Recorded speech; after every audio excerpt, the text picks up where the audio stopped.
Dhaggeeffadhu kaasitti himaa. Maal dhaggeeffadhanii deebisee jirtaati dubbiin asitti Yohaannis. Sii deebisaan jira miniiree maal deebisaan jira. Difaan laamin. Malallee namni biraa jannata karaa biraan seenuu akka danda'amu ifa. Dhaggeeffadhu oolicha kakuu haaraa ta'e. Abbaa ilma afur qulqulluun isaanii tokkodha. Tokkicha yoo abbaa ilma afur qulqulluu ta'e sadi lakkaa'aa jirta barre.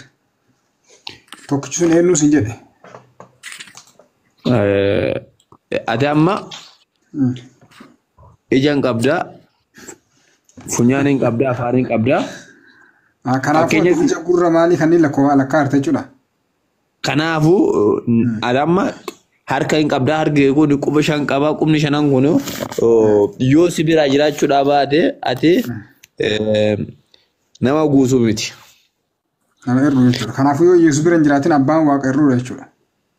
Yesuusi afur qulqulluun yoo hin jiraatin itti amantee dubbataa jirta moo afaan marsa dhuftee dubbataa jirta?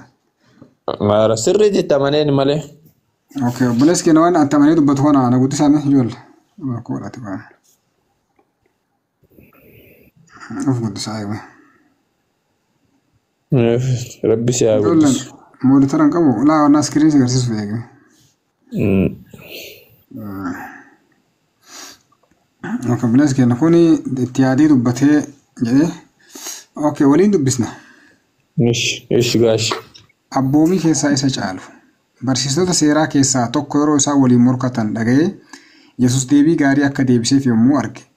Gara isatti dhiyaatee abboomiin inni hundumaa irra caalu isa kam jedhee gaaffii isa gaafate. Yesuus deebisee inni hundumaa irra caalu dhagayyaa Israa'el. Gooftichi Waaqayyo keenya kophaa isaa gooftaa jedheen. Kan kophaa isaa gooftaa eenyu inni? Waaqayyo dha. Waaqayyoon jedhu kan kophaa isaa gooftaa gooftichi Waaqayyo keenya kophaa isaa jedhe. Kophaa isaa waaqa kan jedhame kun eenyu inni? Gooftichi Waaqayyo keenya kophaa isaa gooftaadha. Eenyu suni? Waaqayyo dha ree. Eenyu sin jedhe Waaqayyo sun ta'in eenyu suni sun maqaan qabu eenyu? Abbaadhaami? Kanaafuu abbaan kophaa isaa gooftaadha malee Yesuus isa wajjin hin jiru jechuudha kumarratti. Wayyoo. Gindoo guddinni gooti bakkaatti hin taane hin danda'an. Abbaan ilmi afur qulqulluun achi abbaa keetti ilaala hin tokkodha isaan. Sitti miimanni. Wayyoo guddinni gooti amma laali. Arabi.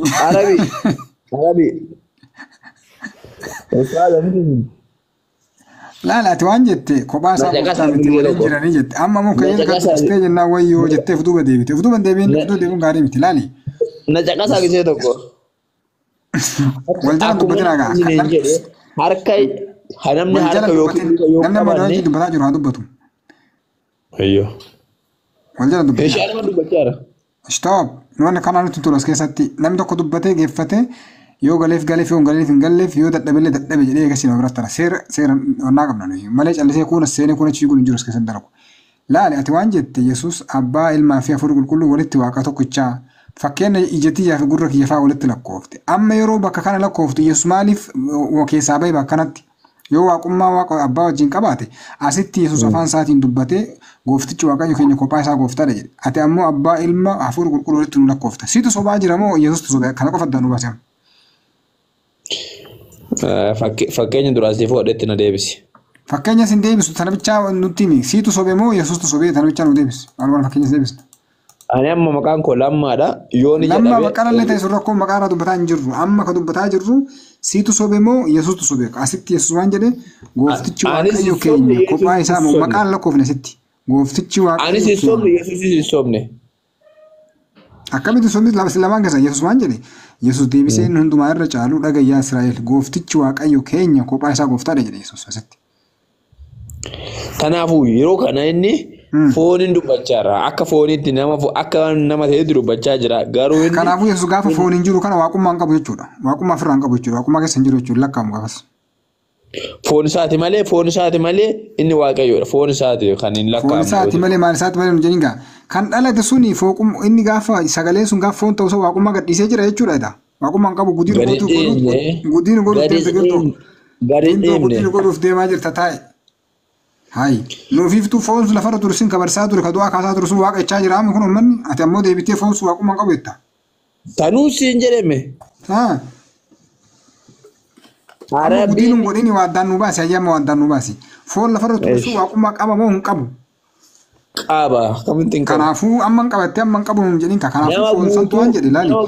Foon santu waan jedhe sodaatiin ilaali foon santu waan jedhe. Yesus deebisee Yesus jechuun foon sanimi. Yesus jechuun akkasi. Yesus isan deebisee waan jedhe.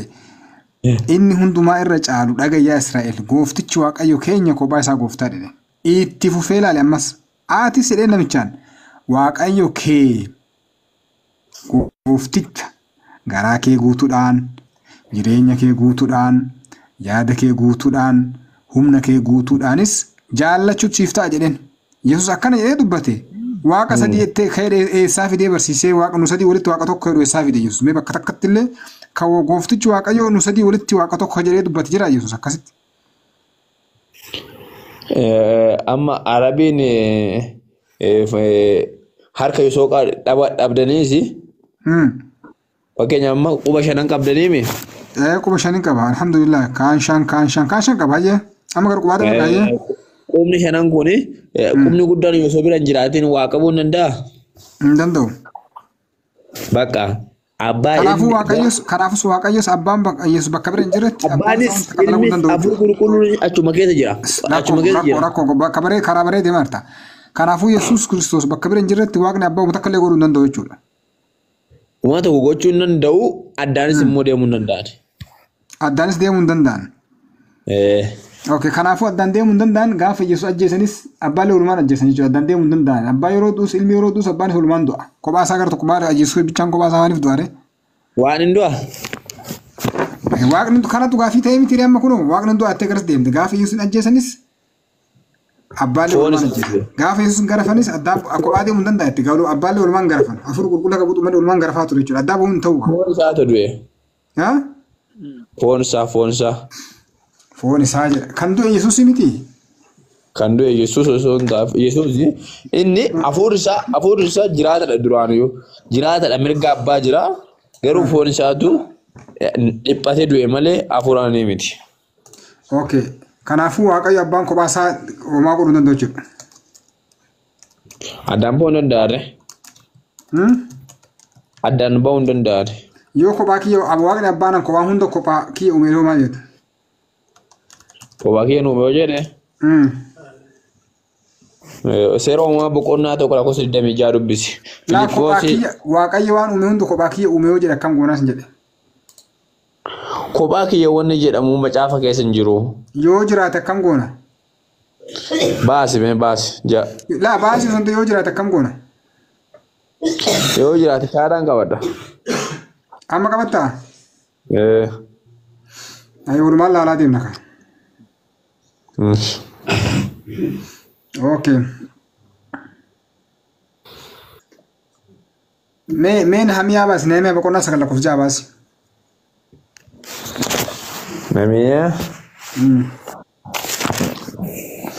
Hamiyaa bakka hedduu dhanii dubbisna suuta tasgabboofneetu marra. Shaayii bunnaallee jechaatuma. Fataa jechaa dubbataadha.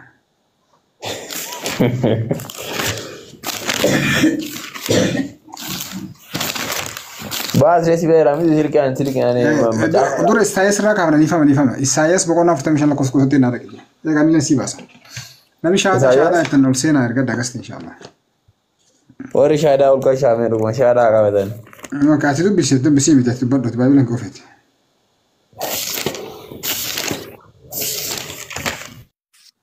Isaayyaas 45 18 dhaqne. 45 meeqa? 18.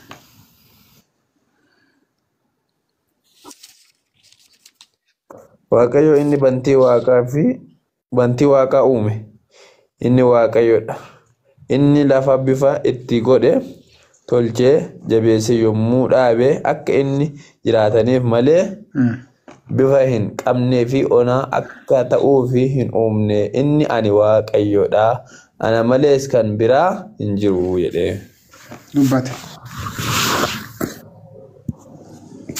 Yesus waliin jira amma. Bantii waaqaa gaafa waaqayyo uumu waaqayyo kophaa isaa gooftaa jedhame yeroo waan kana hunda dalagu Yesus waliin jira. Jira. Hin jiru kamee sirrii kaasirraa dubbadhu ta'ee biraa jiraatti gara biraa dabarra. Asitti Uumama jiru tokko moo bakka biratti bira dami jirti? jaabaasire. Bakka biratti dabalame moo asitti bira jira? Uumama tokko dami jaabaasi. Waaqayyo inni wantiiwwan waaqaa uume inni waaqayyoodha. Inni waaqayyoodha. Dhaggeeffadhu. Inni lafa bifa itti godhee tolchee jabeesse inni isaan hin jenne inni okay jabeesse. Yommuu dhaabe akka irra jiraataniif malee okay bifa hin qabnee fi ona akka ta'uuf hin uumne. Okay inni inni ani waaqayyoodha kan hunda godhe ani waaqayyoodha jechaa jira. Eessatti duubatti deebistee ati waaqa abbaa waaqa hafuura qulqulluu fi waaqa sadii bakka tokko gootee sadeentu waan kana godhe itti ragaa isaa fidde amma mee ragaa san barbaadamas. Keeyyata biraa qabdaa? Uumama tokko 26 dubbisime. Okay. Abbaa ilma hafuura qulqulluu ka jedhu jira achi. Banee jira. Dubbisime. Okay. Kana booddee waaqayyo koota jechuun koota kun ingiliffaa fi amaariffaa keessa hin jiru. Koota isa dabalan dura kan nuufidi. Ichumarraa dabarraati. Eenyuun koota jedhu afaan oromiffaa isaa fidee dabale koota jechuudha. Amaariffaan beekun oromiffaa waan dubbisa. Afaan dollaaruu dhabuleen akkana guddina gootu kun hayyee. Okay.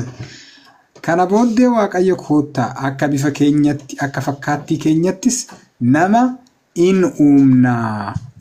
Isaan qurxummii galaana irraa simbiraa fi allaattii qilleensa keessa balali'an irratti horii qe'ee irratti bineensa lafaa hundumaa irratti munyuqaa lafa irra munyuqu hundumaa irrattis mootummaa haa qabaatan jedhee jedha.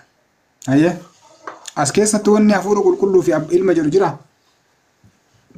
Koota kan jedhu kun maal jechuudha? Eenyu faadhin jedhee? Ati nuufi dikaalee gaafis gaafatan fakkeenyaaf koota kan jedhu kun ilma kan jedhu as keessa jira gaafii. Koota kan jedhu eenyu fa'aan jedhe hafuura qulqulluu abbaa ilma kan jedhu jira as keessa.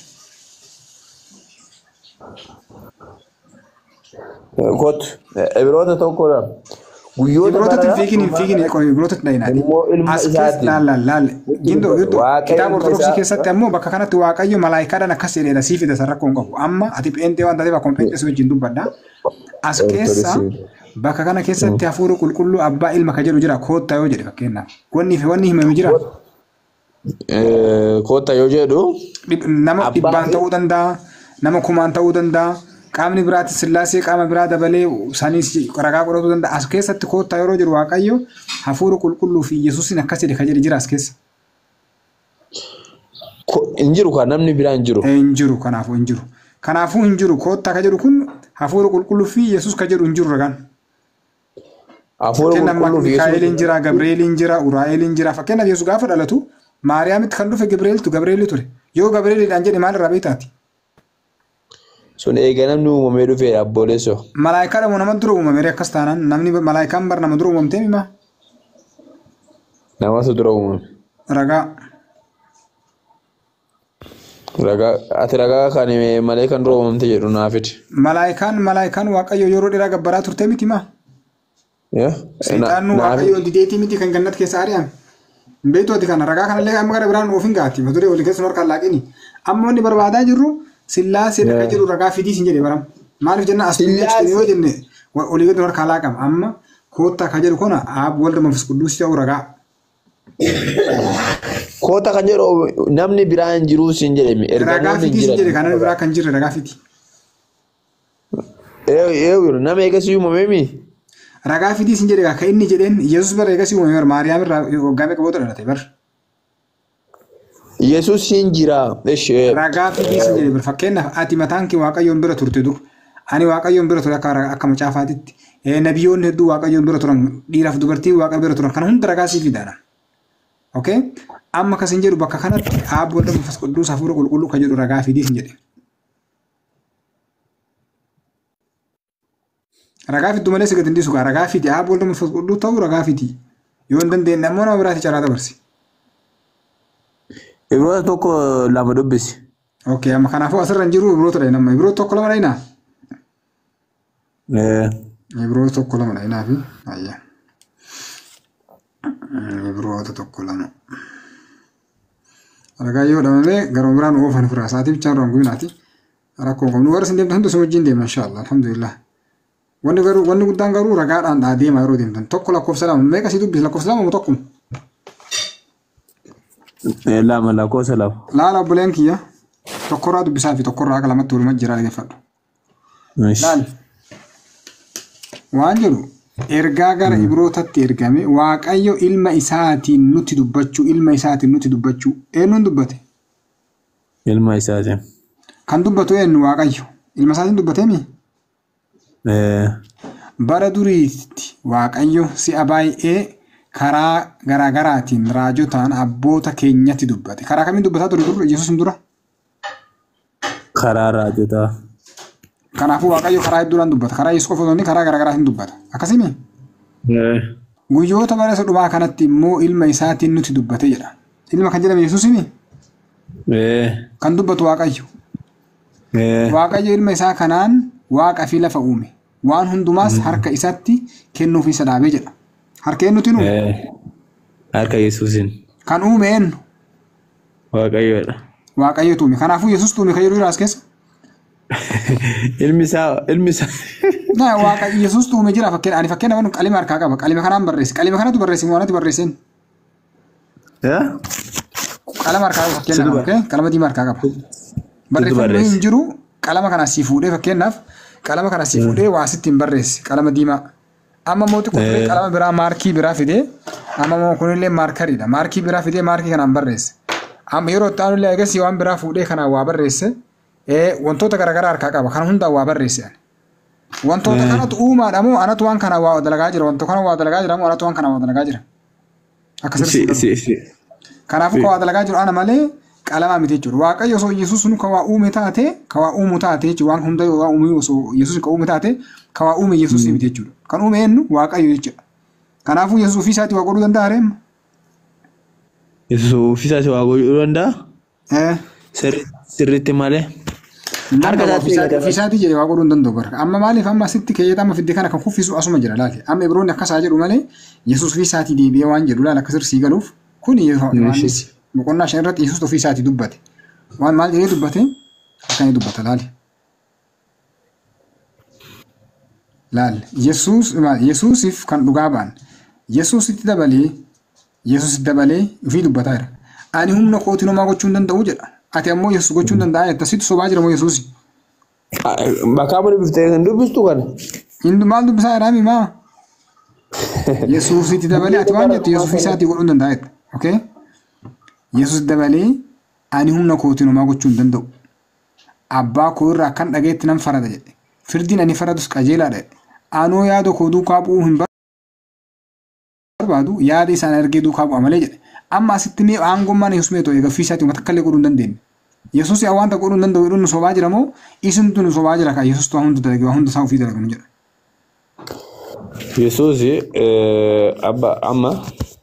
Naa tan addaan baasii kaa dura si ati waan jette Yesuus hin sobuu jette dhugaa dubbateetta. Yesuus yoo dhugaa dubbatu humna isaatiin ofii isaatii wanta akkallee godhuu hin danda'in ati ammoo Yesuus godhee nuun jette situ nu sobaa jira moo Yesuus maaliif nama 1,200 dhaggeeffataa jira addaan nu baasii nama nu sobe. Hamma sa'aatii kana kan dubbachaa jiru qaama foonii isaatiin dubbachaa jira. Akka namummaadhaan dubbachaa jira obboleessoo. Egaa Yesuusiin waan ati reefu waan jette Yesuus waan uume nuun jette. Kanaafuu waaqummaan qabu nuun jedhi gaafa sheexaan fuudhee gadi zooru gaafa garafamsan waaqummaan qabu guutumatti. Kanaafuu Yesuus waaqaami jechuudha. Yesuus waaqaami jedhi irra qabeeyamu.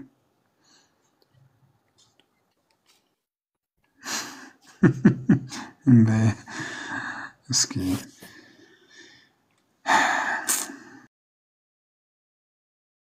Akkasii Allah. Burtee baga nagaan dhufte.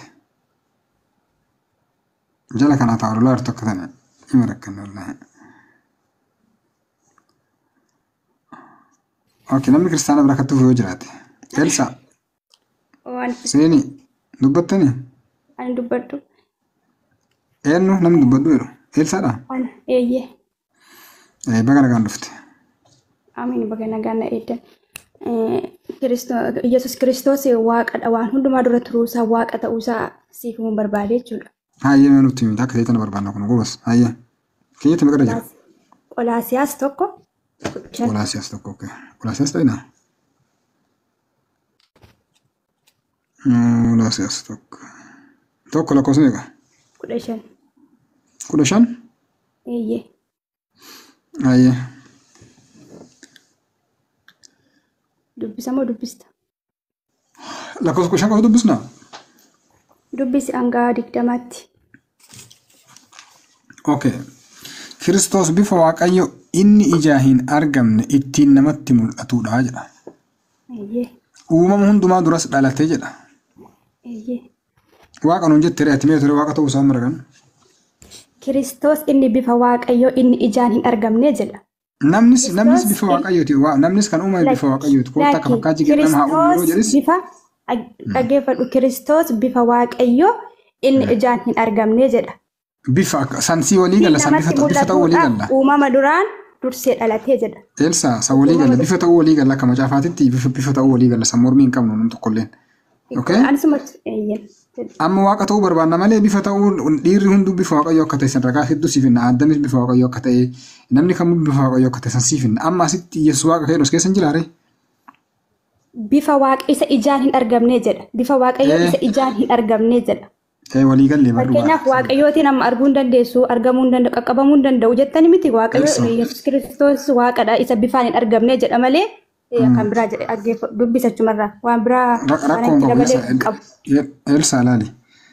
Gaafii asirra gaafii lama qabna. Gaafiin duraa maali? Yesuus bifa Waaqayyo inni ijaan hin argamne ittiin namatti mul'atudha jedha. Rakkoon qabu kanarratti. Uumama hundumaa duras dhalateedha. Yesuus uumama dura eenyurraa dhalate? Waaqummaa isaatiin uumama dura ture kaa? Hin dhalateedha bara eenyurraa dhalatee sin jennu Yesuus hin kabeenu ka Maariyaam irraa dhalate. Maariyaam dura eenyurraa dhalate Yesuus? Ijaan hin argamne waaqa ta'uuma isaa ibsa. Ijaan hin argamne jedha. Ijaan hin argamne ittiin namatti mul'atudha jedha. Mul'atu rakkoon qabu Yesuus. Ijaan hin argamne hin dhalanne akkamitti jechuun yeroo sanatti hin dhalanne fooniin hin dhalanne waaqa ta'e immoo jira. Maaliin dhalatee hayyee uumama hundumaa duras dhalatee jedhaati. Dhalatee jechuun maali eenyurraa dhalate nutti hime kan namarraa dhalate. Waaqa jedhee asumarratti dubbachaa jira argaa jirtanii maal jechuudha ammas argitu moo argaa jirtanii yaada koo keessaa siif himaan jira miti isuma argitumaaf deebitee naatiin na gaafatta deebistee Kiristoos jedha bifa Waaqayyo isa ijaan hin argamne jedha Waaqayyoota nama harkaan qaqqabuu dandeessa foon uffatee si bira jira harkaan qaqqabuu hin dandeessa. Rakkoon qabu laalsa rakkoon qabu waa'ee bifaatirraa rakkina hin qabnu sitti namnis bifa Waaqayyo waan ta'eef rakkoon qabu namnis fakkaatee keenya haa uumuu jedha bifa keenya imee jedha bifa keenya haa uumuu jedha. Namnis bifa Waaqayyooti akka macaafaatitti nu sanirraa mormuu hin qabnu.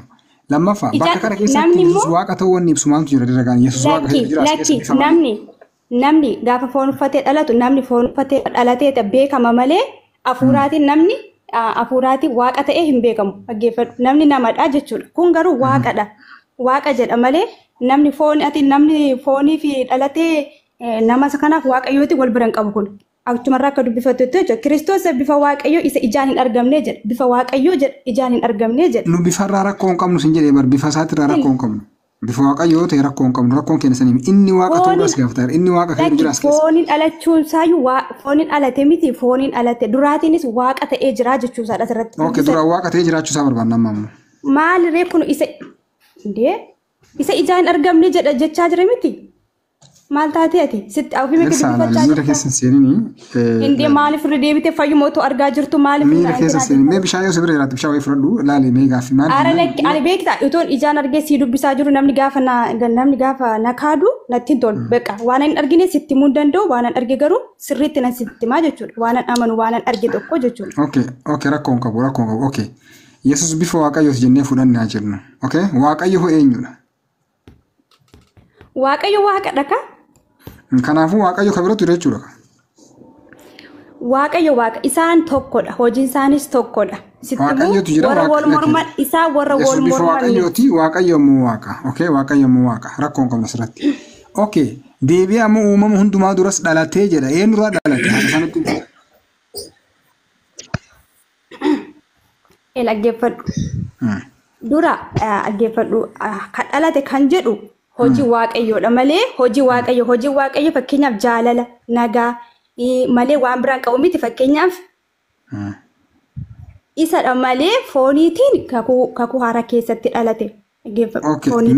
Okay mee kakuu moofaa keessatti dhalatu Yesuus nutti bakka biraatti irraa nu farsise bakka itti dhalate nu farsise. Isa kana guutummaa sanaa dubbisi kana keessaa ba'uun barbaanne beektaa isa kana guutummaa sanaa dubbisi waaqummaa Yesuus sitti himuun barbaade jechuudha. Kiristoos isa uumama hundumaa gararraa ture ta'uusaa siif ibsuun barbaade. Dhaggeeffadhu. Waaqa ta'uusaa kana bira darbuun barbaadu sirriitti ibsuun barbaadeera kan. Kan nu ibsuu danda'u qabda kan fakkeenyaaf Kiristoos bifa Waaqayyoo inni ijaan argamne ittiin namatti mul'atu itti rakkoon qabu Waaqayyoo karaa Yesuus namatti mul'atu nurra sanirraa rakkoon qabnu garuu Yesuus Waaqa. Waaqadha jedhee sitti dubbachaa jira miti anis Waaqa jedheen amanee sitti dubbachaa jira. Bifa Waaqayyoo ittiin namatti mul'atu jedha bar deebi'ee ammoo uumama hundumaa duras dhalatee jedha Yesuus bifa Waaqayyoo ittiin namatti mul'atu yoo ta'e kana hoo jechuun maal jechuudha kottu. Yesuus bifa Waaqayyoo isa ijaan hin argamne jedha. Laali Yerusaaleem laali.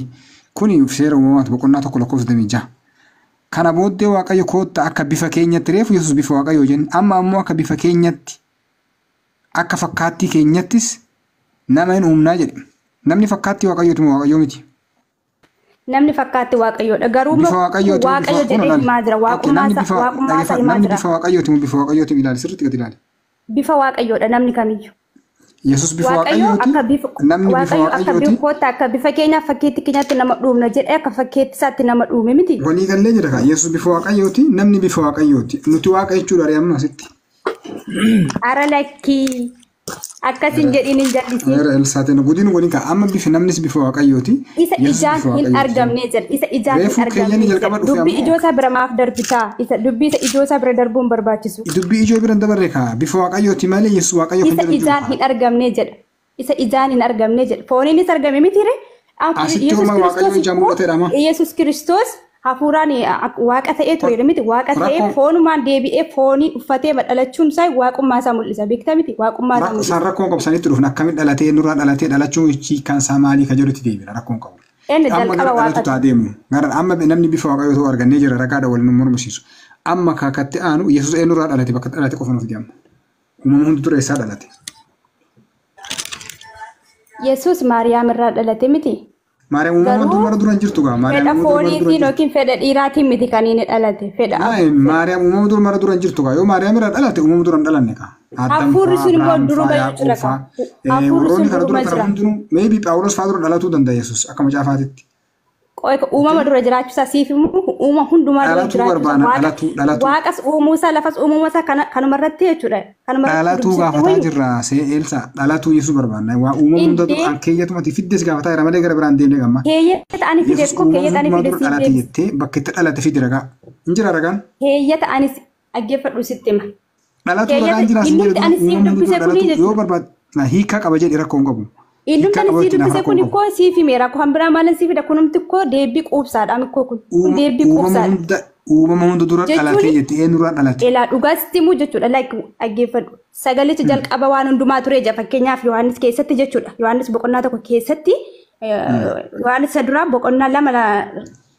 Yohaannis deemna amma dhalatuu isaan agarsiista amma. Miti sagalichi jalqaba waan hundumaa ture jedha. Sagalichi ofuma isaa waaqa ture jedha achirrattis jechuudha. Rakkoon qabu. Maaliif jenna ati amma ofii isaatu waaqa ture yookaan waaqa nu jetta deebitanii ammoo yeroo inni garafamee waaqummaan qabu nu jettanii nu wareersitan nu wareeruu hin barbaannu gallafti galgala. Aara lakki ani waaqa jedheen sirriimatti waaqa jedheen siif himaan jira iddoon amma siif baatarree waaqummaa isaa ibsa. Kanaafuu Yesuusin garafame sun Yesuusin itti tufame sun Yesuusni akka batatee sun waaqama waaqa miti. Waaqa.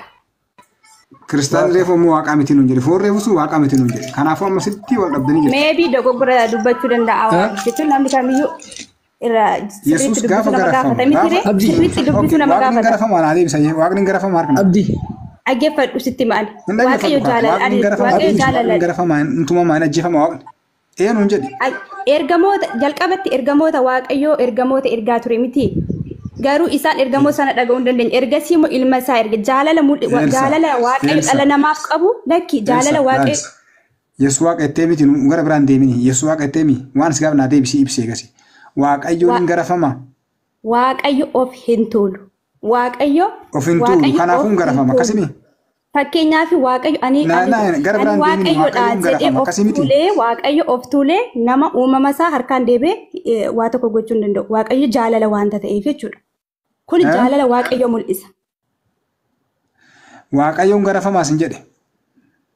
Jaalalaaf waaqayyo waan hundumaa ta'uu danda'a kuni.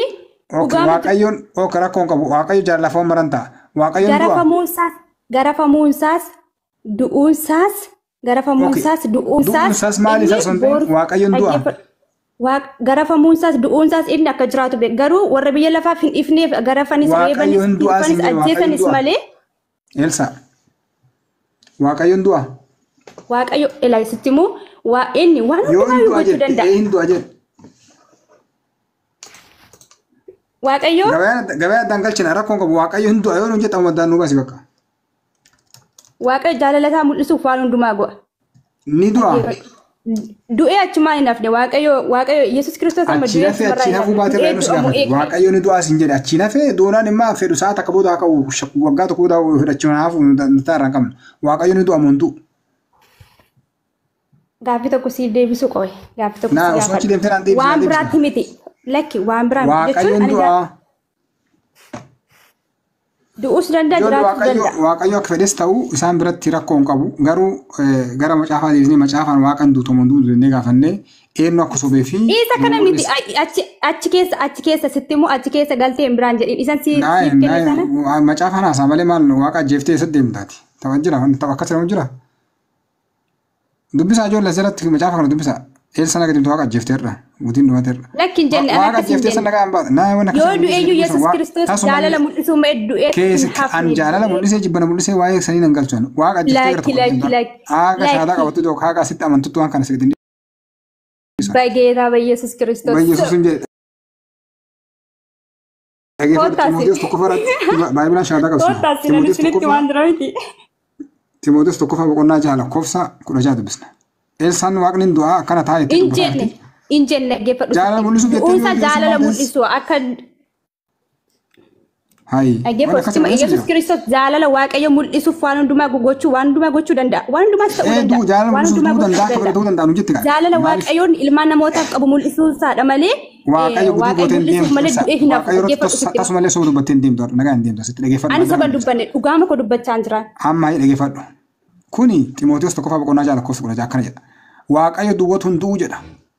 Hindu an jenne ila asifatti hin qabin sitti man. Hindu an jenne is like in barbaadun dhaga'u.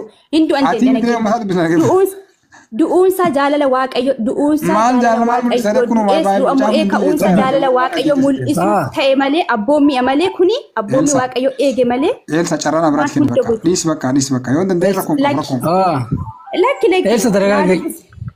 Miti dhaggeeffadhu sitti isaan dubba'e gara biraatti jijjiirra. Ani immoo sadii Elsaan Waaqayyo du'es yoo nyaates yoo waan fedhe ta'es jaalala mul'isuuf jetti. Inni jaalala mul'isuuf hin jedhe. Inni garuu gara biraatti hiikkate kun dhaggeeffadha dhugaa gara biraatti. Waaqa ajjeeftee sana jaalala maali kun waaqa ajjeeftee waaqa jibbitee malee dhaggeeffadhu.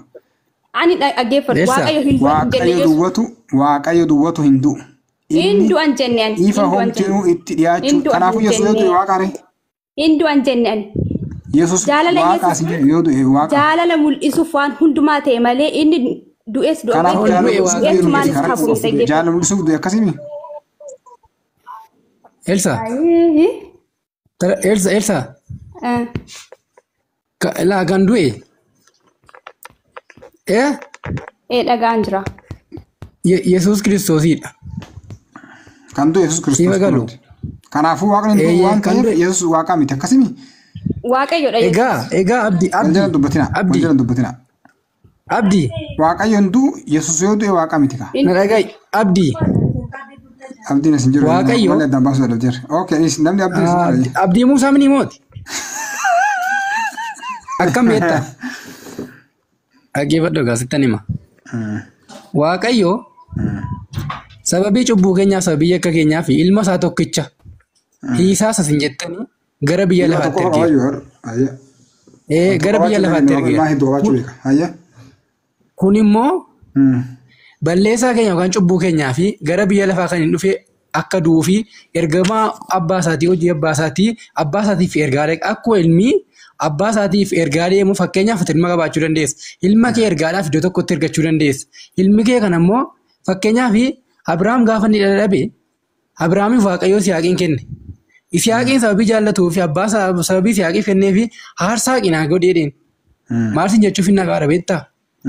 Isa Waaqayyoo gara biyya lafaatti ilma isaa Yesuus Kiristoosiin ergee dukkana keessa warra turanii ifa keessa warra hin turre garbummaa jala warra turan ifa baasuuf bilisa baasuu fi gara jireenyaatti waamuuf waame. Eenyutu erge? Ennaa Waaqayyoota erge gara biyya lafaatti Akka ka waaqayyo ka erga nunne laksama jechaa irra waaqayyo tu ergechaa jirra malee bar inni waaqaa miti jechaa irra bar inni waaqaa miti ka isa waaqayyoodha. Kanaafuu ati namante jechuun isa ergamaa ta'e waaqa kan ta'e. Waaqayyo erge gara biyya lafaatti waaqayyo Elsa jallisati okay ofeeti. Waaqayyo gara biyya lafaatti erge mini walii gallee jira ka waaqayyo erge inni irraa barnulleen. Ganni gara biyya lafaatti jechaa jirtanii bar.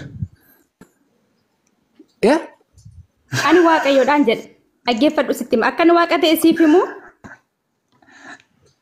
Elsa carraa isaa kennee jira wal jala dubbatina yookaan Eelin haa dubbatu yookaan Elsa na dhagaye Elsa lamaa inni wareersina lafti galgalaati. Elsa na dhagaye akkam beektaa Arib.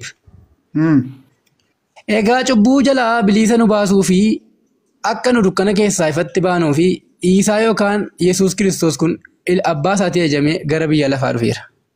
Gara biyya lafaa dhufuu isaa kun immoo dhagee ka gara biyya lafaa dhufuu isaa kun immoo waaqayyootu Yesuusin akka uummanni badiidhaan hin banneef waaqayyo Yesuusin erge rakkoon qabu bareeda. Kanaafiyyuu galaana tokko ce'uuf galaana gamatti ce'uuf yookaan mana keetti ol galuufati dirqama galaana ce'uuf riqicha si gaafata riqicha barbaadda riqichi gaafa sin jedhu yookaan daandii toshatta yookiin akka namni mana kee dhufu yookaan akka firii gara mana keetti dhufuu fi daandii si sirreeffata. Kanaafiyyuu gooftaa Yesuus Kiristoos kuni waaqayyo gara biyya lafaatti kan erge daandii ittiin qajeelchuu kan karaa ittiin gara saadhan akka nu ittiin gara saadhan kallattii nutti agarsiisuuf nu warra joonjoo warra karaarraa ce'e warra cubbuu warra yakka hojjetu kana akka nu gara isaatti deebinuu fi akka nu daandii isaarra deemnuu fi gooftaa Yesuusiin kana daandii godhate ilma isaa kana gara keenyatti erge. Kanaafiyyuu gooftaa Yesuus Kiristoos akkas jedha. Nageessa mini? Akka gaariitti. Fakkeenyaaf wangeela Yohaannis boqonnaa 14 agi baasi. Ayyee baase. Lakkoofsa 6. Yohaannis 14 lakkoofsa 6 ayyee baase. Lakkoofsa 6. Akkana jedhe. Yesuus deebiseedha. Karichi dhugaan jireenyis anaan yoo ta'e malee iyyuu gara abbaa hin dhufuu jedhe. Eesseka.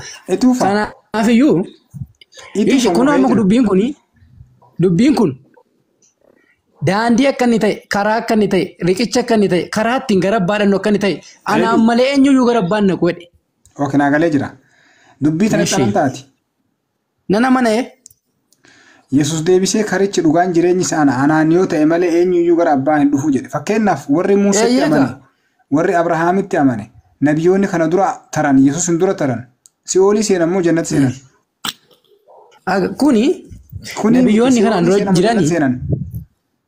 Isaan immoo si'ooliin isa seenan jannata isa seenan nuyi saba kakuu haaraa keessa jirra. Hangaafis gaafadde Yesuus malee karaa jannataa karaa waaqayyoo geessu eegan jiraanne warroonni kana dura Abrahaam faanti Museen faan tsaadiqaarota hedduu siifuu danda'a nabiyoonni hedduutu waaqayyo erge isaan sun si'oolii seenan jannata seenan. Dhaggeeffadhu isaan amma fakkeenyaaf bara kakuu moo sitti maan jira kaasii ibsaan jira bara kakuu moofaa keessa dura natti miitii naa ibsi si'oolii seenan sitti maan jira yoo jannata naa ibsi eegasi yoo si'oolii jannata seenan moo jahannam seenan isaan jannata kana dhaggeeffilaa kana kuni isaan mootummaa waaqayyoo seenan moo ibidda seenanii addaan naa imitii eegasi naa ibsi isaanii kan isaanis ibsuu fi na dhaggeeffadhu kana xumursiisiiti akkas naani. Ibsiin jenne ibsii fi deebisiin tokkomi naa deebisiin naa ibsii waan biraati naa ibsiin jechuun waan namaa isaan jannata seenan jannata isaanii jannata seenan gaannamii isa seenan garuu wanti hubachuu qabdu. Gaafiin akkas hin deebi'u jannata seenan gaafiin akkas hin deebi'u. Nuyi uumamaa haaraadha. Gaafiin akkasii gaafatan laali. Dhaggeeffadhu gaafitti ni maariif. Yesuus anaan malee karaa abbaa kan deemu tokkollee hin jiru jedhemi. Dubbii tanatti amantaan dheetti amanaa jette. Kanaafuu Abrahaamin faanti, Museen faanti, Yisaaq faanti, Daawit faanti warroonni kana dura turan suni jannata seenan moo gannati mangisamaatti seenan moo si'oolii seenan addaan naa baasi dura. Jannata seenaniiru ergamoota waaqayyoodha. Walii gallee jirra. Jannata seenanii jiru. Isaan kun Yesuusin dura seenan moo eega Yesuus dhufe seenan moo isaan dura seenan osoo Yesuus ergamin dura seenan. Egaa yeroo sanatti Yesuus Kiristoos biyya lafaa keessa deemee barsiisaa nyaachisaa warra rakkatan gargaaraa. Dur seenan. Sitti maan jira kaa. Seenan moo eegas booda seenan dura moo booda. Dhaggeeffadhu egaa nuyi kakuu moofaa keessa hin jiru kakuu haaraa keessa jirra. Siigala Yesuus Kiristoos dhaggeeffadhu kaa kakuu moofaa keessatti kakuumoo na dhaga'i sitti ni maan jedhe. Kakuumoo faa keessatti ishi laakan na dhaga'i ka. Kakuumoo faa keessatti booda seenan. Mana kana amma duraaf doosaa na dhaga'i. Dubbattee ragaa dhiyeeffatte yookaan ragaa dhiyeeffattee dubbatta. Yesuus Kiristoosiin dura seenan. Ragaa. Inni addasii dhalate. Daawiti Isiyaaq faan Abiraam faa Yesuus Kiristoosiin dura seenani. Yesuus Kiristoos kanaafuu Yesuus malee karaan biraa jannata seenuu hin danda'ama jechuudha. Michi kakuu haaraa ta'e kan gara biyya lafaa dhufee Waaqayyo ilma isaa nuuf ergee